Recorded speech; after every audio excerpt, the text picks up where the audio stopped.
The Rosary by Florence Barclay. Chapter 6. The Veil is Lifted. Miss Champion! Oh, here you are! Your turn next, please. The last item of the local programme is in course of performance, after which the Duchess explains Velma's laryngitis. Let's hope she'll not call it appendicitis. And then I usher you up. Are you ready? Garth Dalmain, as Master of Ceremonies, had sought Jane Champion on the terrace, and stood before her in the soft light of the hanging Chinese lanterns. The crimson rambler in his buttonhole, and his red silk socks, which matched it, lent an artistic touch of colour to the conventional black and white of his evening clothes. Jane looked up from the comfortable depths of her wicker chair, then smiled at his anxious face. "I'm ready," she said, and rising, walked beside him. "Has it gone well?" she asked. "Is it a good audience?" "Packed," replied Garth, "and the Duchess has enjoyed herself. It has been funnier than usual. But now comes the event of the evening. I say, where's your score?" "Thanks," said Jane. "I shall play it from memory. It obviates the bother of turning over." They passed into the concert room, and stood behind screens and a curtain, close to the half-dozen steps leading, from the side, up onto the platform. "Oh, hark to the Duchess," whispered Garth. "My niece, Jane Champion, has kindly consented to step into the breach, which means that you will have to step up onto that platform in another half-minute. Really, it would be kinder to you if she said less about Velma. But never mind, they are prepared to like anything. There, appendicitis, I told you so. Poor Madame Velma. Let us hope it won't get into the local papers. Oh, goodness, she's going to enlarge in newfangled diseases. Well, it gives us a moment's breathing space. I say, Miss Champion, I was chaffing this afternoon about shops and flats. I can play that accompaniment for you if you like. No? Well, just as you think best. But remember, it takes a lot of voice to make much effect in this concert room, and the place is crowded. Now, the Duchess has done. Come on, mind the bottom step. Hang it all, how dark it is behind this curtain." Garth gave her his hand, and Jane mounted the steps and passed into view of the large audience assembled in the Overdene concert room. Her tall figure seemed taller than usual as she walked alone across the rather high platform. She wore a black evening gown of soft material, without lace at her bosom and one string of pearls around her neck. When she appeared, the audience gazed at her and applauded doubtfully. Velma's name on the programme had raised great expectations, and here was Miss Champion, who certainly played very nicely, but was not supposed to be able to sing, volunteering to sing Velma's song. A more kindly audience would have cheered her to the echo, voicing its generous appreciation of her effort, and sanguine expectation of her success. This audience expressed its astonishment in the dubiousness of its faint applause. Jane smiled at them good-naturedly, sat down at the piano, a Bechstein grand, glanced at the festoons of white roses and the cross of crimson ramblers, then, without further preliminaries, struck the opening chord and commenced to sing. The deep, perfect voice thrilled through the room. A sudden breathless hush fell upon the audience. Each syllable penetrated the silence, borne on a tone so tender and so amazingly sweet, that casual hearts stood still and marvelled at their own emotion, and those who felt deeply already responded with a yet deeper thrill to the magic of that music. "The hours I spent with thee, dear heart, are as a string of pearls to me. I count them over, every one apart. My rosary, my rosary." Softly, thoughtfully, tenderly, the last two words were breathed into the silence, holding a world of reminiscence, a large-hearted woman's faithful remembrance of tender moments in the past. The listening crowd held its breath. This was not a song. This was the throbbing of a heart, and it throbbed in the tones of such sweetness that tears started unbidden. Then the voice, which had rendered the opening lines so quietly, rose in a rapid crescendo of quivering pain. Each hour a pearl, each pearl a prayer, to still a heart in absence wrung. I tell each beat until the end, and there, "our crosses hung." The last 4 words were given with a sudden power and passion which electrified the assembly. In the pause which followed could be heard the tension of feeling produced. But in another moment the quiet voice fell soothingly, expressing a strength of endurance which would fail in no crisis, nor fear to face any depths of pain, yet gathering to itself a poignancy of sweetness, rendered richer by the discipline of suffering.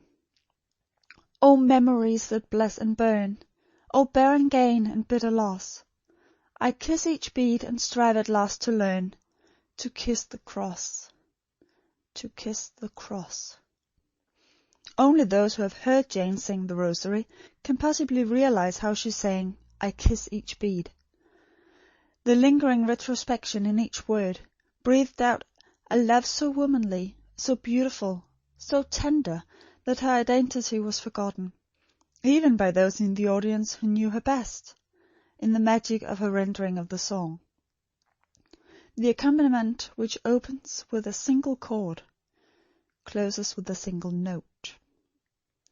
Jane struck it softly, lingeringly, then rose, turned from the piano, and was leaving the platform when a sudden burst of wild applause broke from the audience. Jane hesitated, paused, then looked at her aunt's guests, as if almost surprised to find them there. Then a slow smile dawned in her eyes and passed to her lips.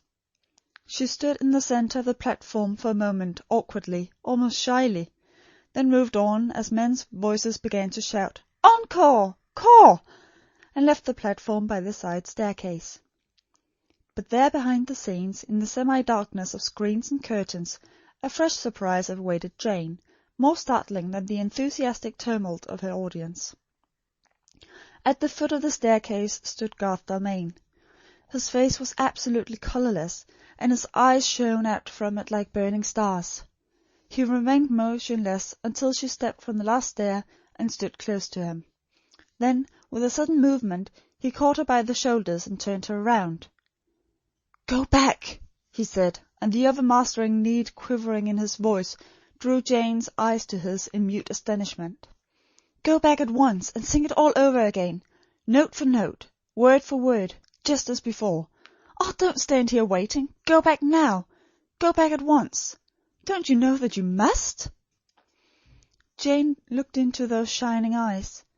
Something she saw in them excused the brusque command of his tone.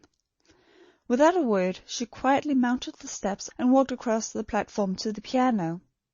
People were still applauding, and redoubled their demonstration of delight as she appeared. But Jane took a seat at the instrument without giving them a thought. She was experiencing a very curious and unusual sensation. Never before in her whole life had she obeyed a peremptory command. In her childhood's day, Fraulein and Miss Jabb soon found out that they could only obtain their desires by means of carefully worded requests or pathetic appeals to her good feelings and sense of right. An unreasonable order, or a reasonable one unexplained, promptly met with a point-blank refusal. And this characteristic still obtained, though modified by time, and even the Duchess, as a rule, said "please" to Jane. But now a young man, with a white face and blazing eyes, had unceremoniously swung her round, ordered her up the stairs, and commanded her to sing a song over again, note for note, word for word, and she was meekly going to obey? As she took a seat, Jane suddenly made up her mind not to sing the Rosary again. She had many finer songs in her repertoire. The audience expected another. Why should she disappoint those expectations because of the imperious demands of a very highly excited boy? She commenced the magnificent prelude to Handel's Where'er You Walk, but as she played it, her sense of truth and justice intervened. She had not come back to sing again at the bidding of a highly excited boy, but of a deeply moved man, and his emotion was of no ordinary kind. That Garth Dalmain should have been so moved as to forget even momentarily his punctilious courtesy of manner was the highest possible tribute to her art and to her song. While she played the Handel theme, and played it so that a whole orchestra seemed marshalled upon the keyboard under those strong, firm fingers, She suddenly realized, though scarcely understanding it, the must of which Garth had spoken, and made up her mind to yield to its necessity. So when the opening bars were ended, instead of singing the grand song from Semele, she paused for a moment, struck once more the rosary's opening chord, and did as Garth had bidden her to do. The hours I spent with thee, dear heart, are as a string of pearls to me. I count them over, every one apart. My rosary, my rosary. Each hour a pearl, each pearl a prayer, to still a heart in absence wrung. I tell each bead until the end, and there a cross is hung. O memories that bless and burn! O barren gain and bitter loss! I kiss each bead and strive at last to learn to kiss the cross, to kiss the cross. When Jane left the platform, Garth was still standing motionless at the foot of the stairs. His face was just as white as before, but his eyes had lost that terrible look of unshed tears which had sent her back, at his bidding, without a word of question or remonstrance. A wonderful light now shone in them, a light of adoration, which touched Jane's heart because she had never before seen anything like it. She smiled as she came slowly down the steps, and held out both hands to him, with an unconscious movement of gracious friendliness. Garth stepped close to the bottom of the staircase and took them in his, while she was still on the step above him. For a moment he did not speak. Then in a low voice, vibrant with emotion, "My God," he said. "Oh, my God!" "Hush!" said Jane. "I never like to hear that name spoken lightly, Dal." "Spoken lightly!" he exclaimed. "No speaking lightly would ever be possible for me tonight. Every perfect gift is from above. When words fail me to speak of the gift, can you wonder if I apostrophize the giver?" Jane looked steadily into his shining eyes, and a smile of pleasure illuminated her own. "So you liked my song?" she said. Liked your song?" repeated Garth, a shade of perplexity crossing his face. "I do not know whether I liked your song." "Then why this flattering demonstration?" inquired Jane, laughing. "Because," said Garth very low, "you lifted the veil, and I passed within." He was still holding her hands in his, and, as he spoke the last two words, he turned them gently over, and, bending, kissed each palm with an indescribably tender reverence. Then, loosing them, stood on one side, and Jane went out onto the terrace alone. End of chapter 6.